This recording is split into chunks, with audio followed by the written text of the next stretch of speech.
बेरवाजी से पहचान भी नहीं है और कांग्रेस में हम वोट भी नहीं देते। सरकार होती है ना, उसी का बहुमत है। सोनिया गांधी को देखो, इंदिरा गांधी को, ये भी परिवारवादी हो गया। जिताऊ कैंडिडेट है, यही है वजह।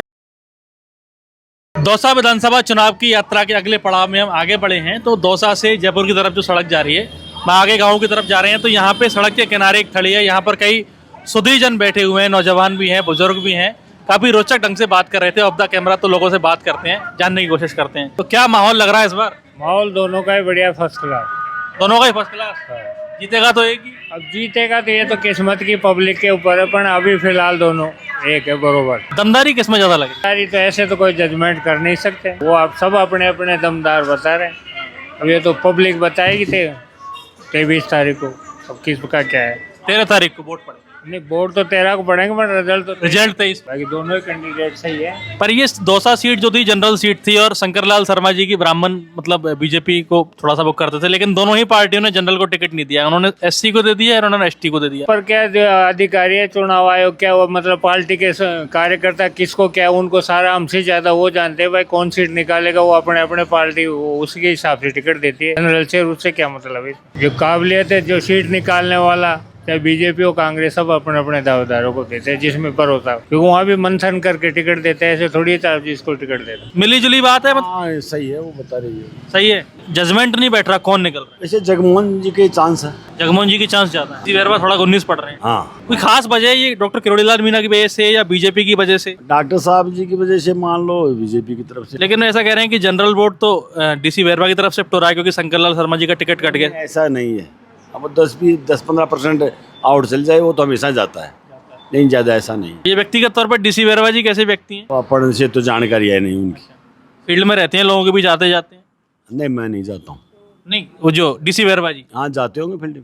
वो 2 बार प्रधान रह चुके। 2 बार प्रधान। हाँ, 2 बार प्रधान रह चुकी, फील्ड के अंदर लवाण भी रह चुके, यहाँ भी रह चुके, तो उनकी जानकारी तो है ही, संपर्क तो है ही। बाद बाकी पार्टी ने भी अगर उसको वो दिया है टिकट तो कुछ सोच समझ के दिया हो। तो इधर दोनों का मतलब मैं तो ये देख रहा हूँ इस टाइम में कि दोनों का पलड़ा बरोबर है। अब की बार टक्कर, कांटे की टक्कर है। पता नहीं कैसा माहौल हो, कैसा नहीं हो। जैसे परसों के रोज इधर से सचिन पायलट साहब भी गुजरे थे, और कल है इधर डॉक्टर साहब का भी राउंड था इधर अयोध्या नगर में। तो अभी तो दोनों का बरोबर चल रहा है। बाद बाकी 2-4 दिन में देखो क्या होता है। बाद बाकी वैसे तो मेरा तो माहौल बनेगा अभी, है ना? किसका जोर लग रहा है इस बार? तो जगमोहन जी का ही लग रहा है हमको तो। जगमोहन जी का लग रहा है, डीसी वेरवा का नहीं है? नहीं, डीसी बेरवाजी से पहचान भी नहीं है और कांग्रेस में हम वोट भी नहीं देते। हम तो बीजेपी के कैंडिडेट है। कैंडिडेट को ही चाहते हैं हम, बीजेपी के, और उनको ही देना पसंद करेंगे हम। तो वो उनका टिकट कट गया, शंकरलाल जी का टिकट कट गया। वो ब्राह्मण प्रत्याशी थे, कई बार हार भी गए थे, और हाँ हार गए थे। कई बार हार गए थे। तो अब की बार चेंजेस दिया है, कोई बात नहीं, पर आएगी बीजेपी। आएगी बीजेपी। कोई खास वजह? तो खास वजह कुछ भी नहीं है, बना आएगी बीजेपी। क्या लग रहा है इस बार 13 तारीख को उपचुनाव है दौसा में? बीजेपी का आएगा, जिसकी सरकार होती है ना, उसी का बहुमत है। नहीं, ऐसा कोई फिक्स नहीं है, कई बार हार भी जाते हैं। कभी कोई 99% चांस वही होते हैं। पुरानी कहावत है, रेड़ा जिसका खेड़ा, जिसका बहुमत हो। रेड़ा जिसका खेड़ा। खेड़ा, ये कहावत है पुरानी, वही होएगा। तो दौसा के लोग सत्ता के साथ समीकरण बनाने का प्रयास करें। बनाएंगे, प्रयास नहीं बनाएंगे। डीसी वेरवा जी कैसी कैंडिडेट है? वो भी कैंडिडेट मजबूत बताए जा रहे हैं। ये अपने आप में मजबूत, आप अपने आप में ताकतवर समझते हो क्या? मुकाबला बराबर का जब होता है, जब सामान के पास में जाके खड़े होते हो। आप भी अपने आप को बड़े समझते हो, लेकिन जब पहाड़ के पास में जाओगे ना, जब आप अपनी ऊंचाई का अनुमान वहाँ होएगा। आपके कहने से आप बड़े नहीं होंगे। तो जगमोहन मीणा जी, ये डॉक्टर साहब फैक्टर की वजह से ज्यादा उनके चांस? अपने आप में व्यक्तित्व है उनका खुद का। डॉक्टर साहब क्या है? डॉक्टर साहब ने तो कईयों को विधायक बनाया। डॉक्टर साहब ने उनकी टिकट की सिफारिश नहीं, उनकी टिकट की सिफारिश डॉक्टर साहब ने तो कईयों, शंकरलाल शर्मा की भी की थी, पूरा योगदान दिया था। हरीश शर्मा मीणा की भी की थी, नमोनारायण मीणा की भी की थी, कईयों की है डॉक्टर साहब ने। अब अगर ये चुनाव जीतते हैं जगमोहन मीणा जी, तो एक ही परिवार से 3 विधायक हो जाएंगे। ये आप पहले भी 4 रहे हुए हैं, राजस्थान के इतिहास में पुराना। हरीश मीणा, नमोनारायण मीणा, ये दोनों भाई ये भी रहे हुए हैं। तो ये परिवारवाद की राजनीति ठीक है? नहीं है, परिवारवाद नहीं है। ये तो अपने आप में सक्षम होते हैं। एक ही परिवार के लोग यूपी में सक्षम। देखो ना, 5-5 जहाँ भी है ऊपर से लेकर नीचे तक में सक्षम। ये सोनिया गांधी को देखो, इंदिरा गांधी को, ये भी परिवारवादी हो गया। जहाँ भी है, बीजेपी में हो चाहे कांग्रेस में हो, ये ठीक है क्या परिवारवाद की राजनीति? परिवारवाद की ठीक नहीं है। अपने आप का व्यक्तित्व होता है, अपने अपने मुकाम पे लड़ते हैं सब, अपने अपने मजबूती हौसले से लड़ते हैं, कोई परिवारवाद से नहीं लड़ते। ये तो डॉक्टर साहब का सपोर्ट तो मिल ही रहा है, टिकट में भी उनके। डॉक्टर साहब नहीं होते तो भी पार्टी तो सपोर्ट करती ना। इसी वेरवा में दमदारी नहीं होती। तो यहाँ तो दुनिया भर के लोग आते होंगे, सभी राजनीतिक विचारधाराओं में आस्था रखने, चुनाव की बात करने वाले। तो आप बताइए। अपनी दुकान पे जितने भी आदमी आते हैं वो बीजेपी के ही ज्यादा बात करते हैं, बीजेपी की संभावना है पूरी। पूरी है। जगमोहन जी की। आपका किधर है? हम जगमोहन जी को पक्का है। आप ठोक बजा के पक्का कर रहे हो? नहीं आप बिल्कुल